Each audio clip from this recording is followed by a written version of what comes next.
No niin, nyt on säädetty. Moikka. Mä en nyt tiedä, tuleeko tää julkiseen näyttöön vai tuleeko tää vaan itselle, mutta pakko tehdä pikku videopäiväkirjaa tästä potentiaalisen raskauden kulusta. Mä oon tässä kuvailemassa verkkovalmennusta ja nyt musta tuntuu, että mä näytän jo pikkusen paremmalta. Mä söin äsken. On niin pahoinvointinen. Kun mä katsoin tätä videota äsken, että miltä mä näytän, niin mä näytän siltä, että mä olen todella pahoinvointinen. Mutta ei se mitään. Tämä on nyt se moodi, millä mennään tässä nyt toistaiseksi, mutta se ehkä helpottaa jossain vaiheessa. Tänään on ihan superjännä päivä. Miten se nyt sitten lasketaan? Mä oon siis 6. tai 7. viikolla ja meillä on ensimmäinen ultra tänään, eli me saadaan tietää vähän enemmän osviittaa siitä, että kelluuko siellä mahassa kukaan vai eikö kellu ja pumppaako sydän ja onko siellä 1 vai 2 kappaletta.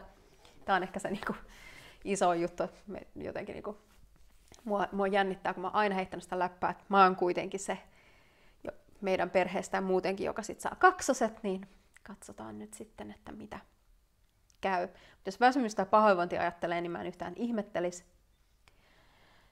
Olo on nyt ehkä silleen viikon verran ollut vähän huonompi.